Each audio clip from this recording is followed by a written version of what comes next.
So just quick introductions. I am not Victoria Alexander, the owner of Realty Collective. I'm Tina Fallon. I have worked with Victoria since year 2 of Realty Collective. And I mostly specialize with buyers and sellers. I don't do rentals. And I really love this process. I love working with home sellers. It is, especially at times like this, when I really feel like my help is needed. Here at Realty Collective, we really are a collective. We work together. So we are your coach, we are your therapist, we're your sounding board, and we will help you through the emotional roller coaster of selling your home. And I'm joined by Rashidah Siddiqui. Rashidah. Hi, everyone. Good afternoon. My name is Rashidah Siddiqui. I am a practicing attorney for going on 20 years. I believe in April, it makes it officially 20 years. And during those 20 years, I have represented many, many sellers. And I look forward to giving my insight on, as a seller, what you should be looking for, preparing legally to make sure your process is as smooth as possible. I'm licensed both in New York and New Jersey, and I represent sellers in all of the boroughs, including Long Island, and also in Westchester. My office is located downtown Brooklyn. I have there's a small boutique law firm, but I particularly handle the real estate transactions along with my associate and partner. So look forward to giving you guys advice, and especially in this, environment right now, lots of moving parts, but as a seller, you want to be prepared to hopefully make it less stressful on you. Thanks, Rashidah. So let's just go through a little bit about why sell now. So obviously you're here because you're considering selling, and it's a really interesting time to be a seller in New York. And there's a lot of reasons to sell. So often people want to trade up, you want a larger space, or you might be downsizing into a smaller space. You're selling because your home is in high demand and you feel like now is the right time to liquidate. Or you're ready to leave New York City. And that would make us sad that you want to leave this city that we love so much, but we understand it does happen. And those are all reasons why a person might want to part with your home. I think at a time like this, selling because you're not selling because it's a seller's market. It's technically not a seller's market right now. So we recommend you have another reason for selling your home at the moment. And then things to consider when you're thinking about selling. So a lot of things have changed recently. This may not be the right time for you to sell. And oftentimes, even though we make our money as real estate agents, we will caution people not to sell their homes. And that's something, if you can hold onto your home and you're interested in holding onto your home, selling may not be right for you. However, right now, as bad as the real estate news has been, it is very low inventory time in terms of what's on the market. And even as we're starting to see things sort of creep in for the spring selling season, there's still more demand for property than there is property on the market. So if you have a home that you can price well and position well in the market, now might be as good a time to sell as, say, last year at this time was. Interest rates have been fluctuating kind of wildly. Money does cost more for people to borrow this year than it did a year ago. If you have a mortgage on your home and that mortgage is at a very low interest rate and you're looking to trade into something else, we might recommend that you reconsider and try staying put, or maybe hang on to the property and rent it out.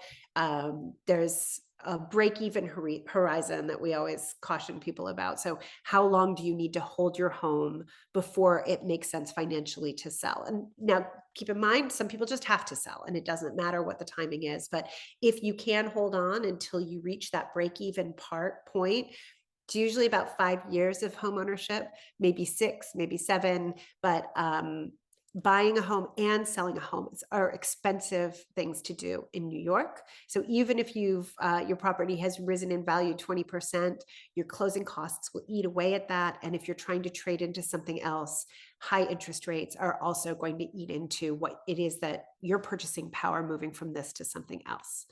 So the long-term holds are really good generators of wealth. So I know it sounds like I'm trying to talk you out of selling. I'm really not, but we don't always believe that you should be selling property. One of the reasons for that are those high closing costs in New York. And I'll give over to Rashidah to discuss a little bit about closing costs. So yeah, in New York, typically you're going to have, unfortunately, I say when you're buying and when you're selling, Uncle Sam, the government, the city, they're coming with their hands on. They want a portion of that money. So in New York, there are a couple of categories that you always have to pay as a seller.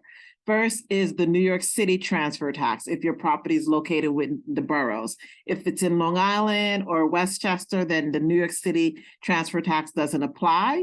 But the New York City transfer tax is either 1% of your purchase price or 1.425% of your purchase price, depending on what the price is. The New York State applies for, as I said, the entire state. So whether you're in Westchester, Long Island, upstate New York, you're always going to have a New York State transfer tax. And that transfer tax is set at 0.4% of your purchase price. So right there, automatically, you see, you can potentially be having 2% of your funds is just going to pay transfer taxes. Other things you have to pay if you have a mortgage on the property, that has to be paid off. Any home equity lines have to be paid off. Any open water, any open real estate taxes, that also has to be paid off. You also have your realtor commission, and then you have your legal fee for your attorney. Other things are miscellaneous like title closer and satisfaction of your mortgage. But the big items, as I said, are your transfer taxes, New York City, New York State, realtor commission, attorney fee, and paying off your mortgage. Things that you should consider that you may not have to pay at closing, but are what are the tax consequences? Is this your primary residence? Is there going to be capital gains? So you always want to speak with your attorney, your accountant to find out if there's going to be potential capital gains on your property, because depending on how long you've owned it, when did you buy it? Did you buy it for $80,000 and now you're selling it for $1 million? There's a big gap in there of the profit. That who's coming for it? Uncle Sam. They want their cut of that. So you always want to consider potentially what your capital gains taxes are going to be paid. They're not paid at closing. They're paid when you do your taxes, but still you're going to want to set that aside because it's something that you're going to have to pay in the long run.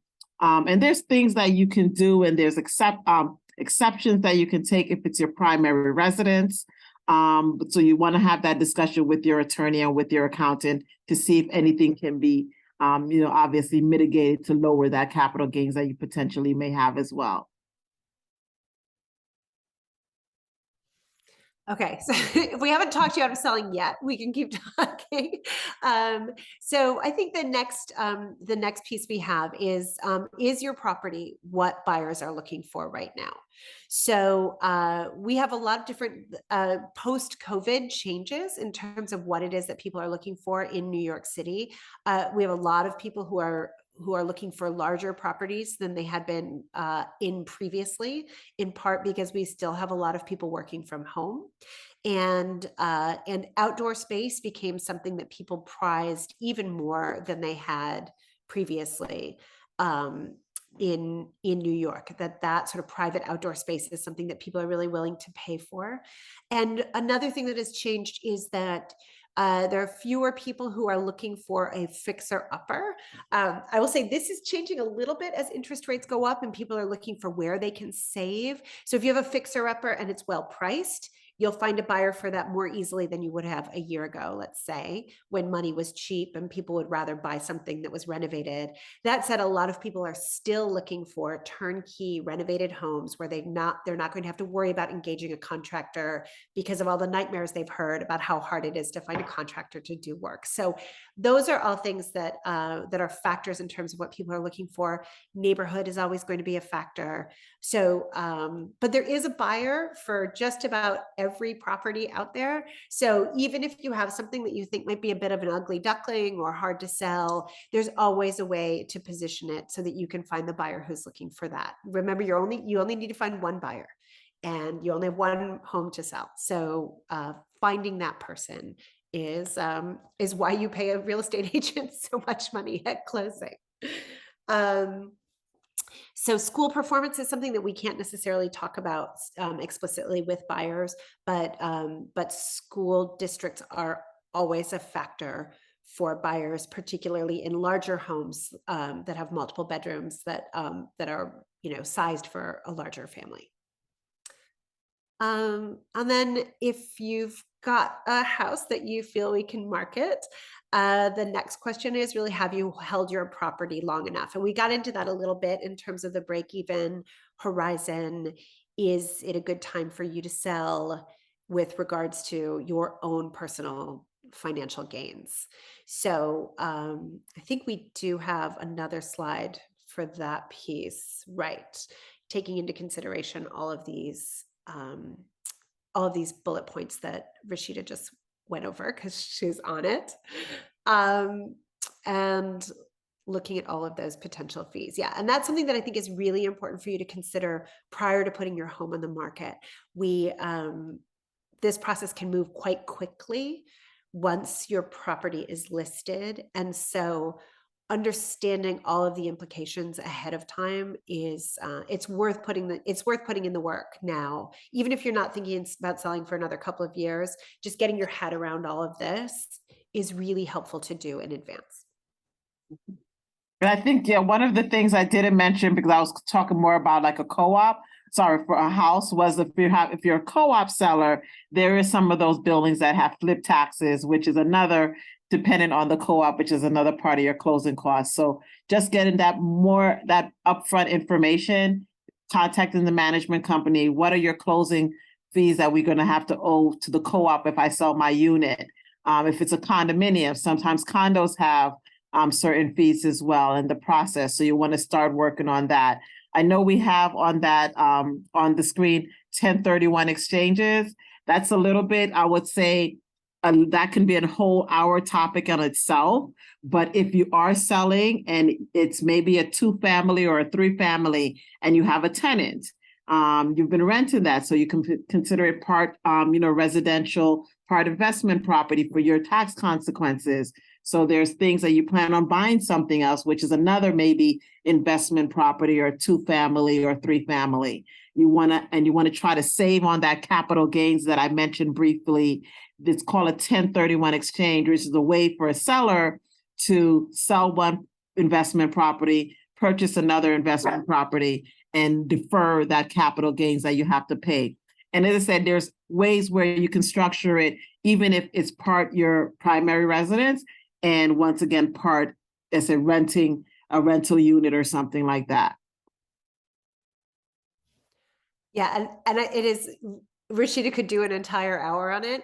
It is true. And these are things that we're happy to talk about with you at length, even if you're just musing about selling your home. I think it's worth going through these different considerations. And then the next thing that I find is, like, I almost want to start with this piece, which is, do you have a plan for after you sell? So we like to look at this as like a huge transformation that has a transaction at the center of it, but there's a lot of other things to take into consideration beyond just the sale itself. And a big piece of this for us is what's going to happen next for you. So what's your plan? Where are you going? Are you trying to stay in the city? Are you trying to sell something small and buy something bigger? Do you want to stay in your neighborhood? These are all things that we really want to take the time to go through with you, so that we make sure that the sale of your home is going to position you to be able to effectively transition into the life you want to have next. And if selling your home isn't going to get you there, we'll talk through what some alternatives might be to that. So what your plan is for after you sell is a big piece of the puzzle for us in terms of figuring out how to position your home. All right, so after all that, you've decided— We haven't turned you off from selling yet. I know you're still on the Zoom. That's great. But But we're the next piece of this is, once you've decided to sell, is really to assemble your team. So we've got a link about what to ask a real estate agent. And how to interview. We also help you interview. We have information about how to interview attorneys.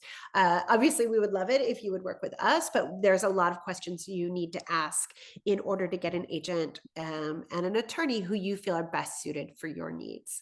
So I think that'll be in the chat, that piece of it, so that you know which kind of questions to ask.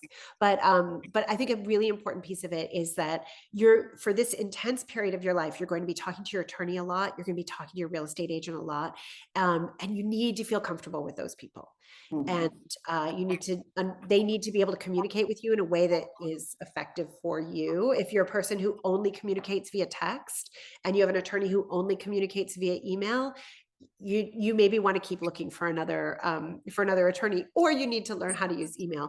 You'll have to do some stuff over email. But if you have an agent who you had a really great meeting with, but then they just hand you off to their team and you don't feel comfortable, you want somebody who's a little bit more hands-on.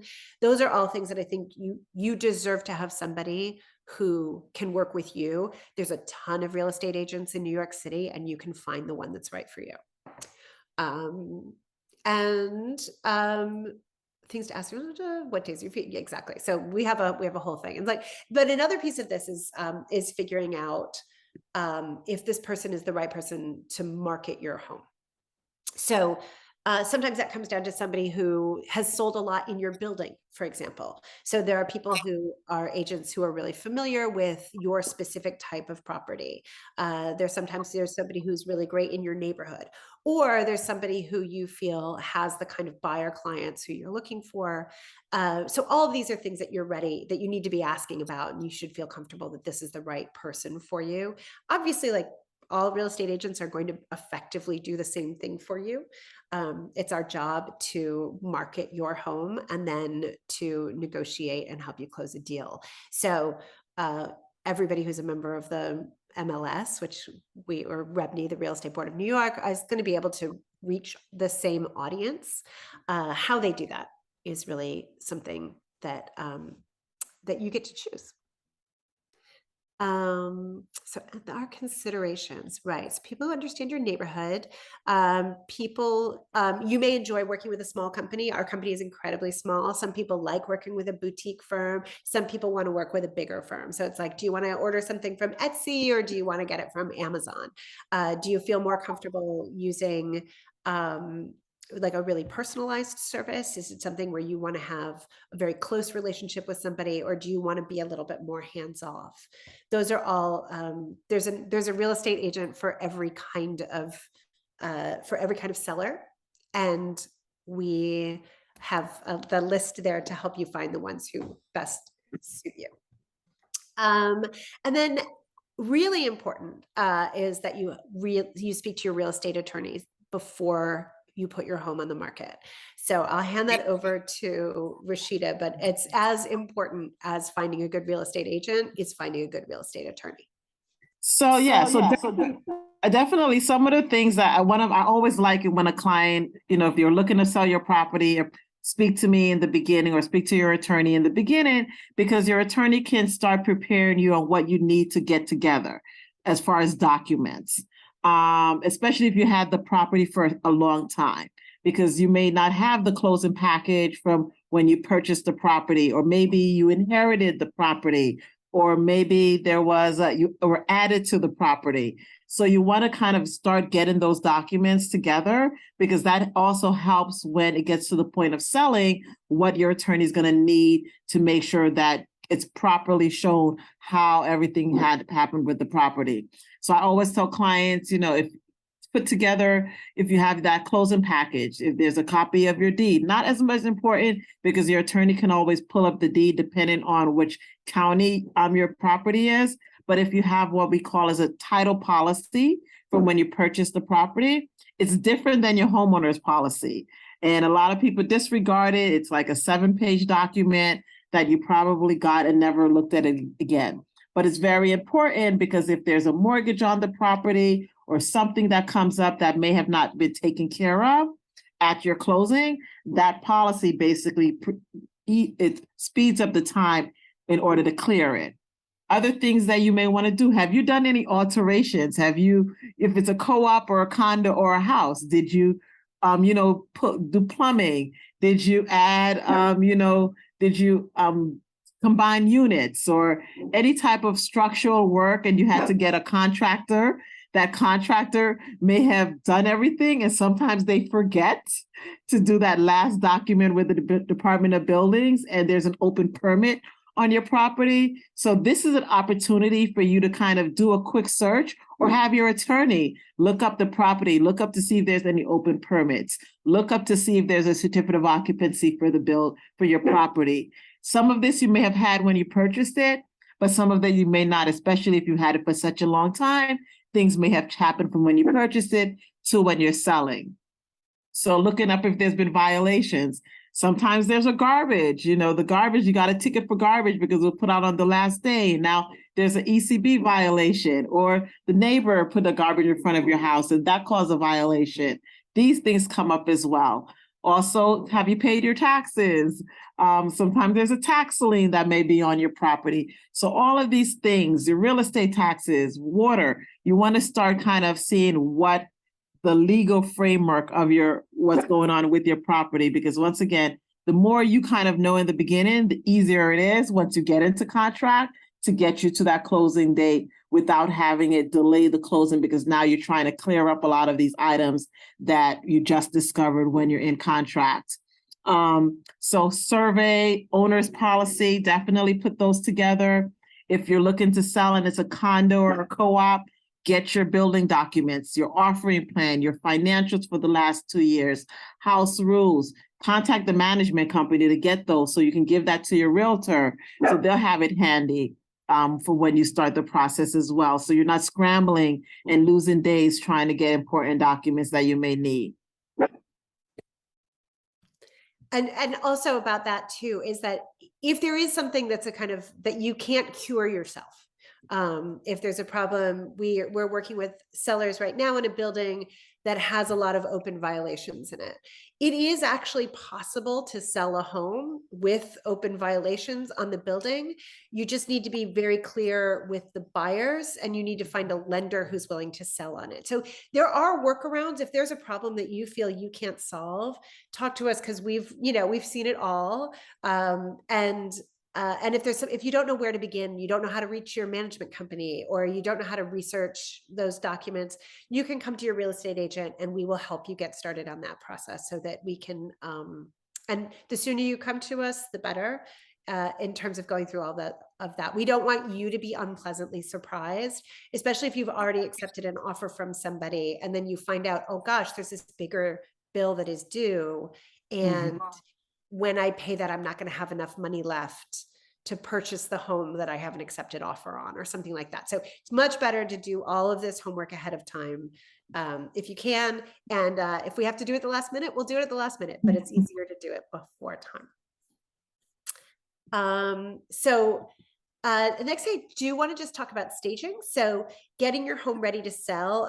If you haven't renovated your home, so Rashidah's talking about what you have to do if you have renovated it. If you haven't, there's a lot of things that we can do as real estate agents to help get your home ready to bring to market. So at Realty Collective, in part because we're a really small company, we don't spend a ton of money advertising our own company. We can invest in our clients' homes. So we will frequently just front a lot of the money that a client needs to get a renovation done, or not like a renovation, but to get things in shape for selling.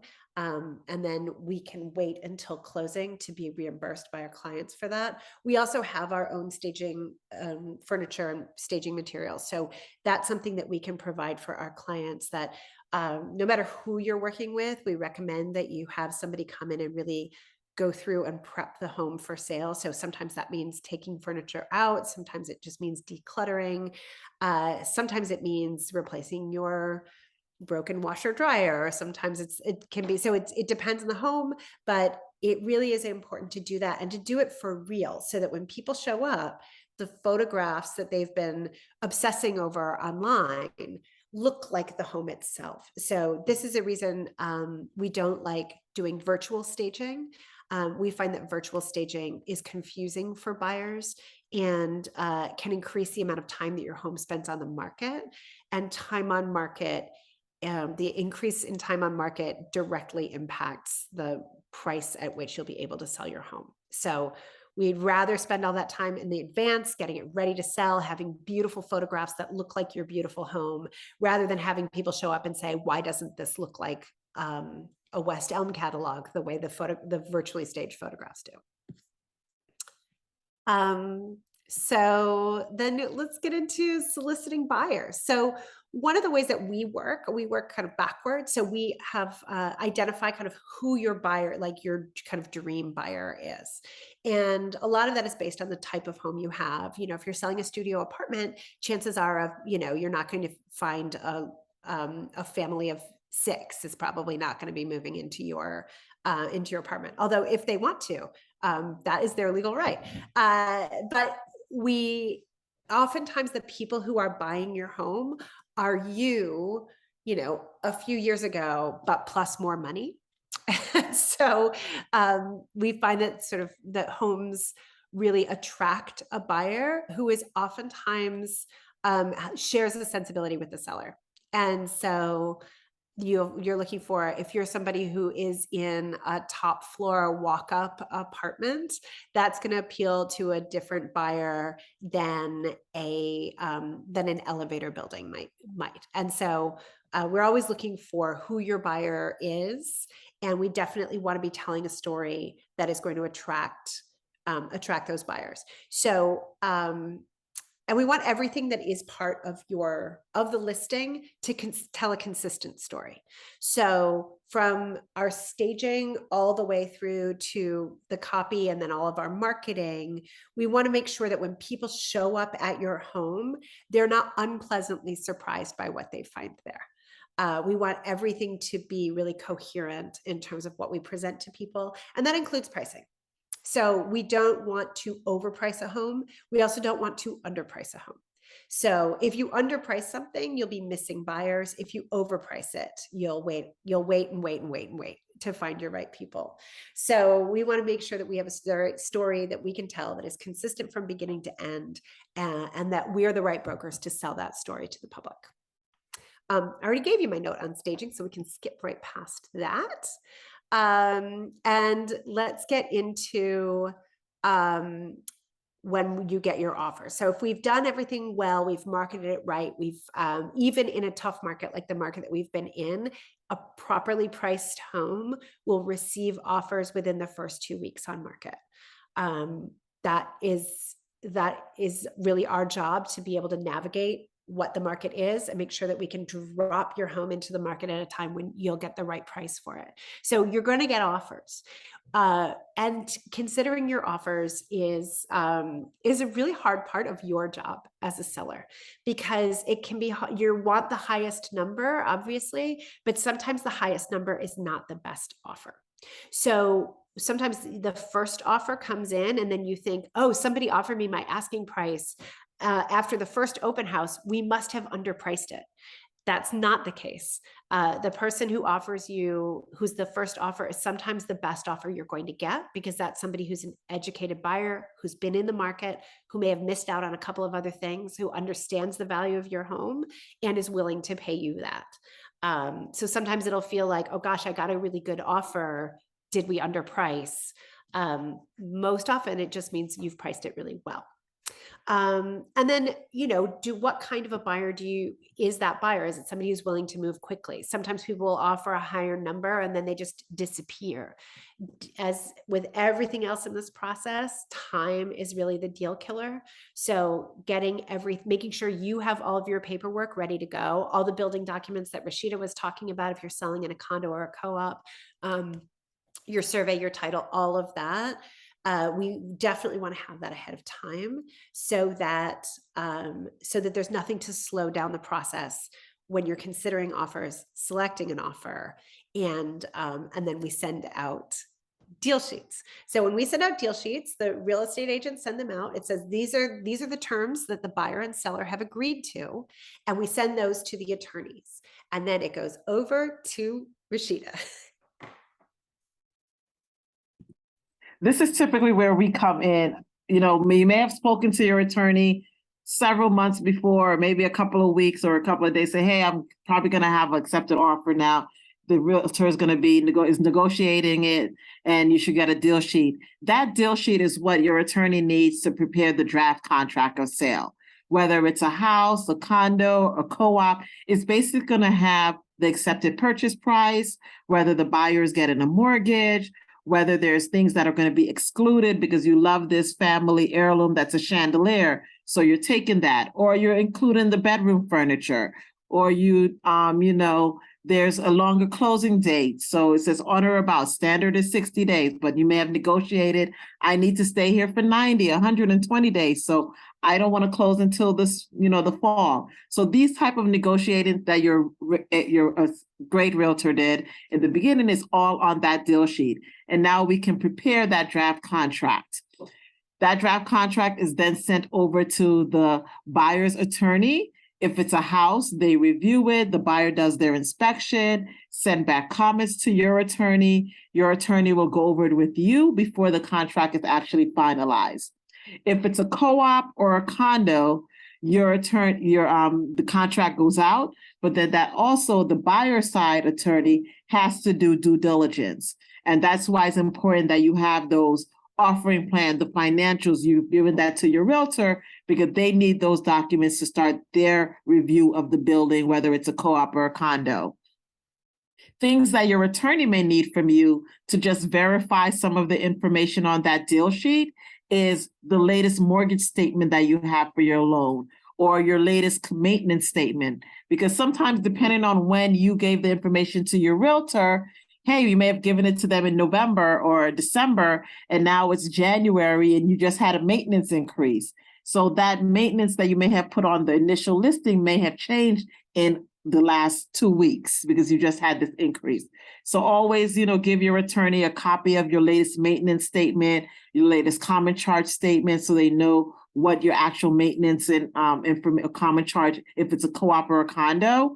And your attorney can get the other information they need, such as real estate taxes, by pulling information. But whatever you have, I like to always pull a copy of the deed from going on the city's information site and getting that, because there's times when, somebody thought they were on the deed and they weren't on the deed, or, their names have changed, or somebody else is on the deed with them.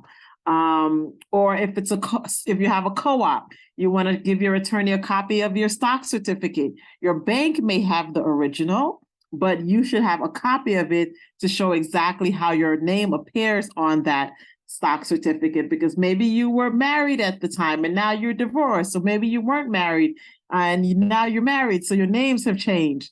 So all of that you need to know, so that preparing that draft contract, all the information is accurate as it goes over to the buyer side to countersign. Once they sign it, that's given over to your attorney. Your attorney will go over it with you and make sure that you understand all of the time periods, all of the information in that contract, and then the contract is actually signed. I think we talked a little bit about the due diligence. When you're in contract, so the deal sheet has been, the attorney has prepared the contract, the buyer's attorney has done the due diligence as far as reviewing the co-op and the condo. You're now in contract, the time periods for you to close, and for the buyer side, I kind of say this is a sit back period for the seller, because you're in contract. It's really the hard stuff is kind of going on the buyer side to get their mortgage, get it approved by the co-op, or get the condo waiver. On the selling side, what you should be preparing for is really, if you have a mortgage on the property, getting that latest information over to your attorney. Depending on the timing, are you moving out prior to your closing? Are you leaving New York? Are you going to be here for the closing? Have these conversations with your attorney, because there's certain time periods in the contract that you need to be aware of. As a seller, your closing typically is on or about 60 days. to close. If it's a co-op, it can be a little bit longer, typically around 90 days. So timing wise, hey, I'm moving to the West Coast. I'm not going to be here in 90 days. So I need to make sure you as my attorney have power of attorney, or I'm going to fly back for the closing. Or there may be things that I need to get out of the unit prior to the closing that are there, even though I've moved out. And it has to happen within that 60 to 90 day time period. So you want to work with your agent, with your attorney, so that you know, as we get to closing that deal, what's going to be necessary, and making sure that you're in compliance with the time periods in the contract of sale. And it is a sit back period, but as I think that doesn't sound especially relaxing as you describe it, Rashidah. So it is a lot of work for the seller. Especially one of the things that we glossed over a little bit is, or I glossed over, is the inspection. So sometimes prior to signing your contract, the buyer will come and do an inspection. If there's anything that you know already is a flaw in your home that's going to come up in the inspection, let us know. We're not afraid of flaws in the home. Certain things do need to be working in order for someone to be able to obtain a mortgage for the home. But if you have some flaws in the home that that we know about in advance, those are things that we can address prior to sending out a contract. And prior to having an inspector show up in this space. So if you have if your air conditioning unit conked out last summer and it's not working anymore, that's not going to prevent somebody from being able to close on the home, but it is going to show up during an inspection. So we'd much rather somebody make an offer on your home knowing that that flaw exists, rather than having the inspector come, figure it out, and then have them renegotiate based on the flaws that they discovered during the inspection. So don't be afraid of the warts. Let us know what they are. And then if something does come up during the inspection, you do have that period of 60 to 90 days to address those things. You could have somebody come fix the air conditioning during that time, or you can give a credit at closing to someone who was planning on switching out the ducted units for an unducted unit anyway, and they'd rather have the cash than have you repair it. So those are all things that we can address during that that period of time.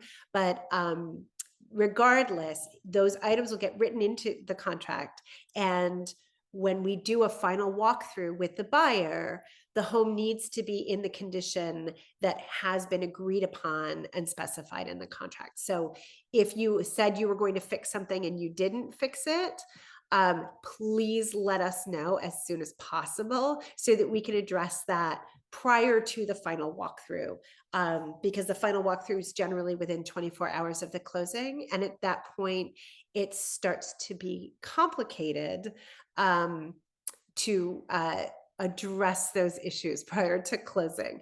So that kind of wrench in the works, I'll let Rashidah address. Yes, I think it's always good to, what they say, be preventative versus reactive. So what, as Tina has said, if there's something in the contract that you were supposed to fix and you didn't get it done, definitely let your attorney know and your agent know before the buyer comes and notices that it wasn't done, so that we can, figure out whether it's okay, hey, this wasn't done. Here, let's get a credit for you guys, offer them a credit, or maybe get somebody in there. Or if something's broken between you're in contract and closing, and you definitely want to try to make sure that that's fixed before they do that walkthrough. Worst case scenario, there is that walkthrough, something comes up, then there's things that have to happen, such as escrows, which means you're not getting your money until things get repaired, or you give credits, and we have to kind of come up with the number. Sometimes it may not be the best number, but it's a number that you may have to give because you moved out and you need your money for the next transaction, or you're about to leave the next day and you have to close because it can't get adjourned. So you really don't want to have those wrenches in there, especially. That's why it's important that if there's things that have to get fixed, anything that's broken, that you have that done prior to that walkthrough to kind of get to address it, because your contract is the governs and it states as is condition. However, plumbing, heating, electrical systems have to be in working order. Utilities have to be on. Another conversation I always have with sellers. Make sure you do not turn off your utilities, even if you've moved out. continue to pay the gas, the water, the heat, the electricity, because the buyer has to do their final walkthrough and turn on the light and turn on the stove and make sure the gas is on. And do that after the closing, the day after the closing, right after the closing, you can do it. But make sure you keep all your utilities just as if you're staying in the property, because it's still yours until you give over the keys, and you want to make sure everything's there. So things, I know we have closing the deal and scheduling power, like some of the things that we are talking about. So we mentioned about this 60-day time period in closing. So at the closing is when you give those keys over. So that means you have to be out of the property, vacate the property, clear out the property other than the appliances prior to the closing. Typically 48 hours prior to the closing, so the buyer has enough time to come and do their final walkthrough. So have you made plans on where you intend to be? Are you, if you don't have a place to live and you've determined that you can vacate the premises, this is something that you should have had a conversation with your attorney in front, because you want to find out, is there a thing called post-possession? I've had clients that are selling and buying at the same time, and we know this in the beginning. So we know there's going to be a lap from when overage of when they're closed and when they buy. So we put into the contract that they have 7 days to stay in contract, or 2 weeks to stay in contract, stay in the property after you close. But your standard contract says vacant and broom clean on the day of the closing in time for their walkthrough, which is typically 24 to 48 hours prior to the closing. Scheduling the closing is your attorney's job. They will work with the other side's attorney. And if the buyer's getting a mortgage, work with that buyer's bank as well. The closings are in person. They are still semi-remote closings, but as a seller side, you have to have original signatures on your deed and transfer documents. So even if you don't attend the closing in person, your attorney will need enough time to get you these documents. They can't be signed electronically. They have to be notarized as well. So your contract in the beginning of the process, which was 60 days ago or 90 days ago, if you were buying a co-op, hey, I signed that electronically. You sent me a link. Now it's the closing. Can I sign this electronically? No. Unfortunately, you have to, New York is still, everything. You still have to have the original signatures for those deed for the co-op, especially if it's a co-op. They want you to sign certain documents at the closing. And as I said, now we've worked around it where your attorney can send you documents to pre-sign. But now that means that there's an extra time period that you're going to need to coordinate for your attorney, because your attorney now needs those original documents back in hand.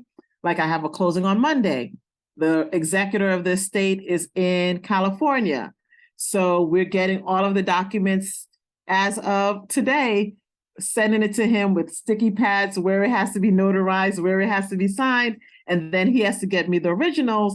And it has to be exactly how I say, because if there's one mistake, that adjourns your closing. So we do like it for a seller to be there and not pre-signed documents, because if something's missing, it's very easy to just have it fixed right on the spot versus adjourning a closing because the seller isn't there and they need an original signature and you can't get it. The other way to do it as a seller is a power of attorney, where you speak, in advance, I'm moving to California. I just put the property on the market. It's going to be another 60 to 90 days.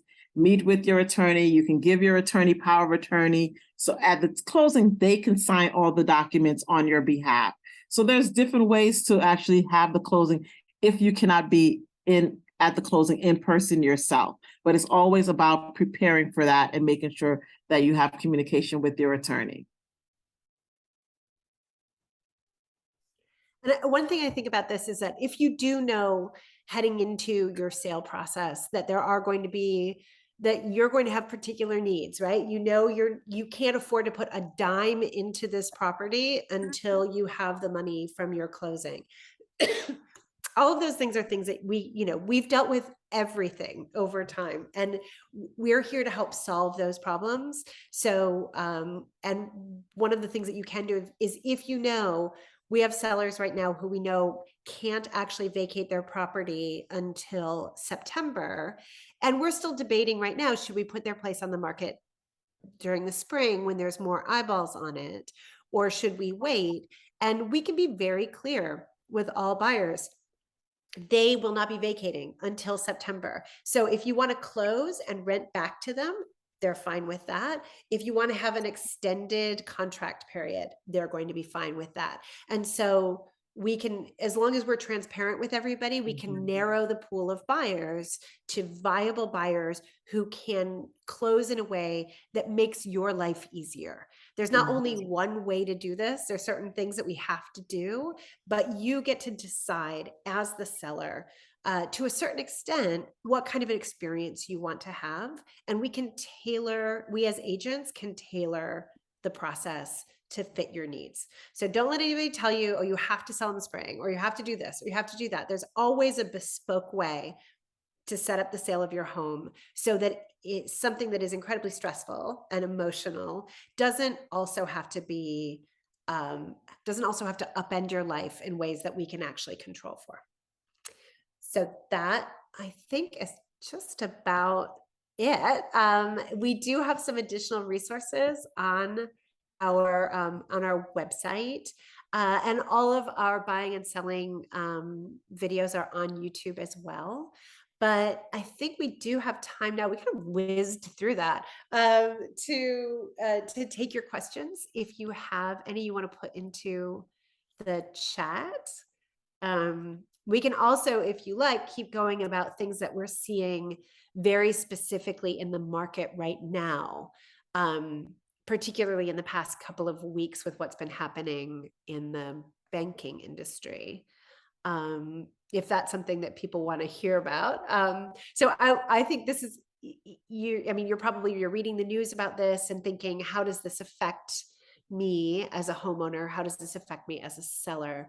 One of the things that has been very interesting in New York in the past week is that dealing with new construction, a lot of developers had their money in Signature Bank. And there was a brief pause last week. Did you have this, Rashidah, where people could not actually go into contract because there was nowhere for their escrow to go? Did you have this? It was more of a what the attorneys were doing because, because as a seller, the buyer gives your down payment, down payment, and your attorney, your seller's attorney, takes that check or wire and puts it into an escrow account in a bank such as Signature, which is one of the banks that we use, and that's held in that escrow account until closing.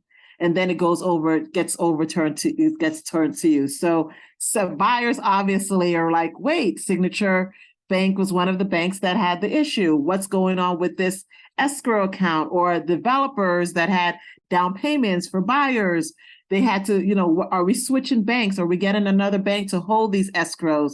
And which bank it was? So they didn't really want to get that money in until they figured out what bank, whether they needed to switch a escrow account. So there was a lot of, let's see who you're banking with, where are the funds held. So now Flagstar Bank has taken over Signature. So now it's a bigger bank now. But there was a pause and regarding kind of where the money was held. Buyers were a little, obviously they want to make sure their money is being protected because they're putting it into escrow. And legally, once you're as a buyer's side, just on an aside, it's in an IOLA account. It's protected even by the FDIC up to a certain amount, but then on the bigger end of it, as a buyer, because it's considered an IOLA account, you have the New York State Bar Association, which has this special fund that also is basically a double insurance on this escrow account. So it's a matter of just making sure the funds the banks that are holding these funds are solvent, which now, they said they're covering everything over a 250 because the funds are over 250,000. So it's really those bigger ends where your down payment is 10%. So as a seller, the buyer is given a 10% deposit on signing of the contract, unless something else is negotiated like 5% or 3.5% if they're getting the type of mortgage. So yeah, it was actually a little stressful, to say the least, trying to figure out, what, going to another bank, opening a new escrow account, or now, as I said, Flagstar is the bank now Yeah. that has bought out Signature and is now this, I think what they said, how many billions in commercial and all of this stuff, but they put out an announcement that they've now, it's going to be Flagstar Bank, which is now taking over this Signature Bank. Yeah, it's been a wild ride the past couple of weeks, and it hasn't really changed anything fundamentally, but it definitely is. We didn't need something else to make buyers hesitant at Yes. this point, and it was one of those things that gave them pause, even though, as Rashidah describes, everybody's money was safe. So we do have a couple questions in the chat. And Judy's asking a couple questions about closing costs. So I can speak to what they call typical realtor commission rates, but there is no standard rate for that. There is not a fixed rate that you'll pay for a realtor, and I would say that probably the maximum that you're going to pay a realtor commission is 6%. Sometimes people will pay more than that, but it's usually like big developers will pay a higher percentage than that in order to attract more brokers. But and that commission is split 50-50 between the buy side, so whoever brings the buyer, and the sell side, which is your broker. So generally speaking, if somebody is doing a direct deal, they can sometimes reduce that amount since they're planning on making only 3% anyway. But both sides of the deal involve a lot of work. So both the buy side and the sell side get paid by the seller in New York. The seller pays both brokers. And then attorney fees vary a little bit more widely than that, I would say. So Rashidah, can you speak to that? Yeah, so attorney fees, as I said, it really depends on the attorney. But I would say that if you're looking at a co-op or a condo, you're looking at a minimum $29.50 and above. If you're looking at a house, it can depend also the type of house, whether it's a 1-family, 2-family, 3-family. If you're selling, maybe $29.50 to $5,000, depending on the type of property. But I would say your median is roughly about $29.50, $32.50 for a house sale, and somewhere around the $29.50 to $32.50 for a co-op or a condo sale as well. And typically, attorneys take a retainer and you pay it from the proceeds, or they have all from the proceeds. So it's really about just discussing with the attorney what's included in that, whether it's a flat fee. Now, not all attorneys do flat fees. Some may do itemized. So you want to have one of the questions when you're speaking to an attorney regarding the sale of your property and representing you is, what is your fees? Are they itemized? Are there things that are not included? Are you doing it hourly? But definitely a conversation, because it can range. And part of it is also, if you're getting quotes and you see it's on the lower end, ask the attorney, or am I going to be dealing with you? Are you pushing me off to your paralegal or someone that's not an attorney that's going to handle it? Because that's typically when you see a really low attorney fee, that means that you probably are not going to be dealing with the attorney for the majority of your process, because they're doing other things where they'll get the bulk of their attorney fees. I think there was a question and about Judy had also asked about capital gains. Yes. So capital gains actually varies, and it really kind of also depends on your income bracket as well. But I would say you're looking at anywhere from 15 to 28%. And capital gains is different than like New York City, New York State transfer taxes. Capital gains is paid when you are doing your own personal taxes. So definitely a conversation you would want to have with your accountant, because there's also long-term capital gains, depending on how long you've owned the property, and short-term capital gains, which have a higher percentage. So I believe the highest is 28%, but don't quote me, I'm not an accountant. I think it may sometimes go up to 32%, but it varies, and something your accountant can probably give you more insight on.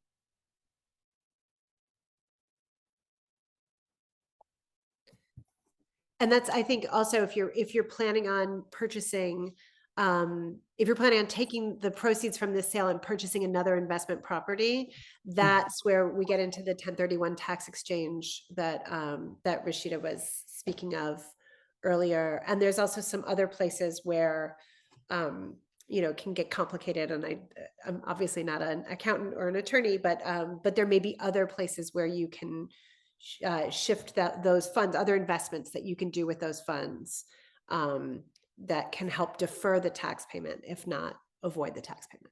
Yeah. So as just to kind of as a primary residence and you're selling your house, if you are an individual, you have a 250,000 exemption. There used to be always this question about, well, I'm buying something, so I'm putting that money and then I get it. It's automatically off the top. You get a 250,000 exemption for your primary residence. You have to have lived there 2 out of the last 5 years. There's sometimes a scale depending on how long you've lived there as well. If it's a married couple, it's a $500,000 exemption that you get. At closings, one of the documents as a seller that you're going to sign is a 1099 form and also a certification, because the bank attorney or the buyer's attorney has to file with the IRS, notifying them of the sale and whether this was your primary. There's a check thing that says primary residence, 2 out of the last 5 years. So the IRS, when they get the notification and when you go to do your taxes, they see that this was your primary residence or not. But individuals, 250 exemption off the top. Married couples, 500,000 exemption off the top. Anything above that is subject to that capital gains that you would potentially have to pay. Rashidah, can you speak a little bit about other, so that the capital gains are on it's the profit over your basis. Correct. Can you tell us a little bit more about how to establish what your basis is? Mm-hmm. So what they'll look at is your initial purchase price. They'll look at all of the closing costs from your initial purchase price as well. They'll look at any of the capital improvements that you did to the property. So you redid the roof, you renovated, all of those are your capital improvements. So they'll look at that. Then they'll look at your selling price and they'll minus your closing costs from that. So your real estate commission, the transfer taxes, they do not minus your mortgage. They don't take that into consideration.